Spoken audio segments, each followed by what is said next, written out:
three, 1, 2, 3. Hey, can we turn the heat on? Don't touch that.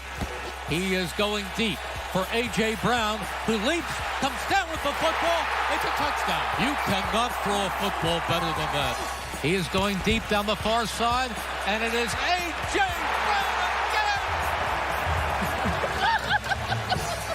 He is firing wide open Pascal, and he is in for the touchdown. And that was big, though. That was a big touchdown right there. You may now officially say the 7-0 Philadelphia Eagles. Can't wait for this matchup. Daniel Jones and the Giants up against it. Last couple of years, when divisional rivals meet in the playoffs, the road team is 0-6, including 0-3 last season. Meanwhile, Jalen Hurts and the Eagles coming off that bye. Jalen Hurts is not on the injury report anymore with the shoulder injury he was dealing with at the end of the regular season. Here's Brian Daboll talking about his opponent quarterback. I think it's hard. You know, there's only one Jalen. He's a very good quarterback. You know, Daniel goes against a scout team, you know, of the Philly guys. You know, we try to give the best looks we can for Jalen, but it's never, you know, when you have a player of that caliber that can do so many different things, it's, you know, you do the best job you can out here in preparation, and then you have to play well on Saturday. All right, for much more in this matchup, we welcome in our Mike Garafolo and Stacey Dales, who will both be there tomorrow night. Mike's still at home right now. He's going to get in his car pretty soon, probably go say hi to his parents here at some point this weekend. Mike, we'll start with you. When looking at this matchup, what do you think is the key for how the Giants are feeling after the big win against Minnesota last week? You look cold, Stacey. You look a little chilly there. Hey, have your dad run over some cookies to Mike. Stacey. I had to borrow Chuck's hat, guys. I forgot my beanie. My cameraman. I'll bring you one tomorrow. My cameraman's hat. I'm there. This is his hat.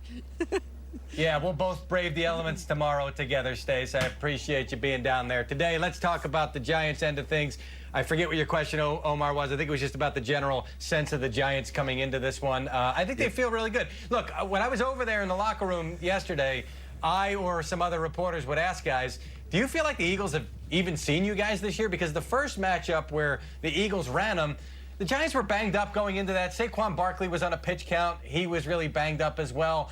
And it's like the second game, they rested their starters. So it's kind of like through these two games, they really haven't. And they all either said, no, they haven't seen our best shot, or gave a non-answer. So I think they feel really good. They feel really good about how they're playing up front on defense. And if they're going to pull an upset right now, it's going to have to be Dexter Lawrence, who's dominating things, creating havoc in the middle. Kayvon Thibodeau, the rookie, doing what he does as well. And Azeez Ojulari, who's the only guy on their injury report listed as questionable, should be okay to go. We'll have final word on that tomorrow. But he's their edge guy. He's their bend guy, right? So you need to create chaos from this side, which helps if you've got Dexter Lawrence creating chaos in the middle, as well as Leonard Williams coming up the middle as well. They're going to have to collapse upon Jalen Hurts if they're going to have a shot in this game to pull an upset. Yeah, that Dexter Lawrence, the 8 quarterback pressures he had last week, that's an NFL record since Next Gen Stats have been keeping that. And considering that Aaron Donald has been playing in this era for a defensive tackle, certainly eye-raising when you look at Dexter Lawrence's performance. We were talking about how good the Giants are feeling.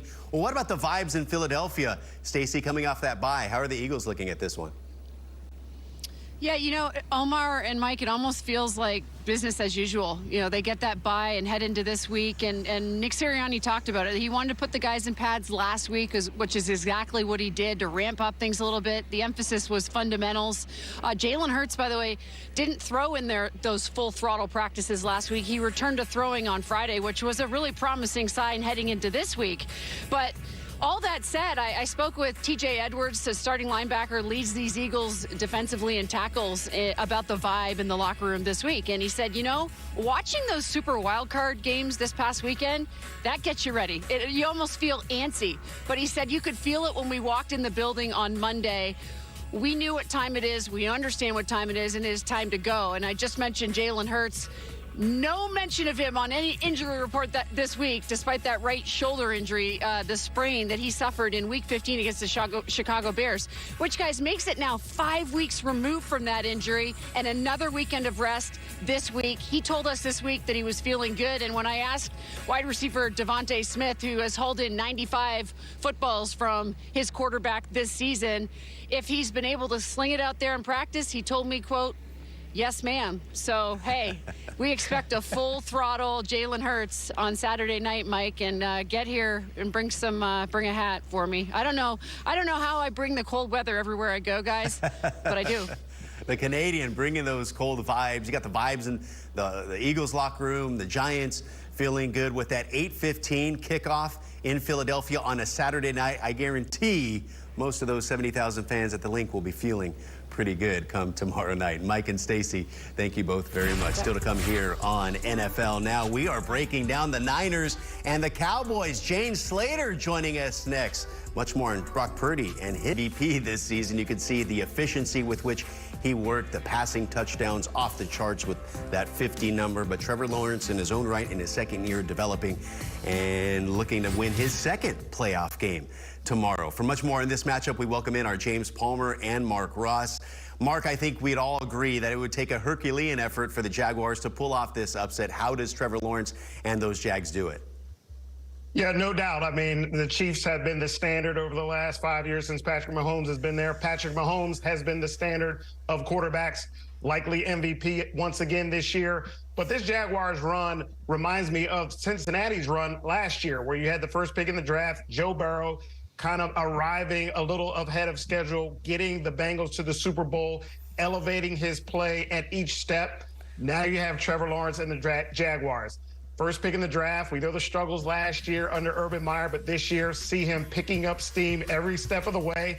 Last week in the first half looked like, oh boy, it's all done. And then the second half, he takes it to another level with the historic comeback.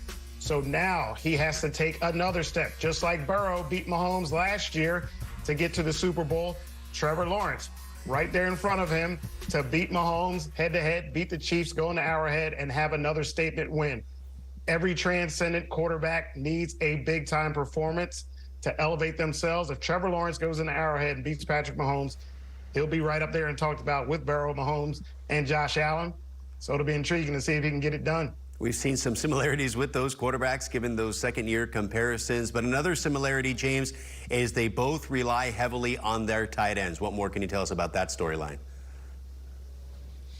It's going to be interesting tomorrow afternoon, Omar, to see how both these defenses go after these two talented tight ends. Let's start with Travis Kelce, arguably the greatest tight end of all time this year, led the Chiefs in catches, yards, and touchdowns, led all tight ends in all three of those categories. But over the last 6 games, he's been held out of the end zone. And over the last 2 games, he's had 17 total targets, but just 43 and 38 yards, respectively. Now, offensive coordinator Eric Bieniemy said this week that, yes, teams scheme to stop Travis Kelce. They double him constantly. But he said in the postseason, Travis always has something up his sleeve. He understands the game so well. And that's right. In 11 postseason games with Mahomes, he has 11 touchdowns. And also, the Jaguars, including last week's wild card game, Omar, have given up more yards to tight ends than any other team in football. And then you flip it over to Evan Ingram, who, being in this Chiefs locker room throughout this entire week, there is a lot of respect for him. I talked to middle linebacker Willie Gay Jr., who told me he is a serious threat. He is their go-to guy right now, he told me. And that's true, because since week 14,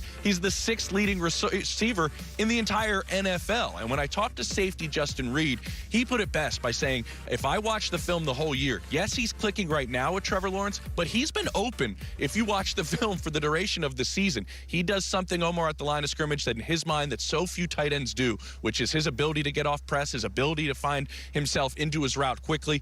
Both defenses have their hands full tomorrow afternoon with these two players. Yeah, you mentioned those touchdowns that Kelce has in the playoffs. He's chasing history. We'll explain that here a little later in the show. We'll also have much more from James and Mark a little later in the show. Thank you both very much. Coach, all the best to you and yours, brother. Much respect. No doubt.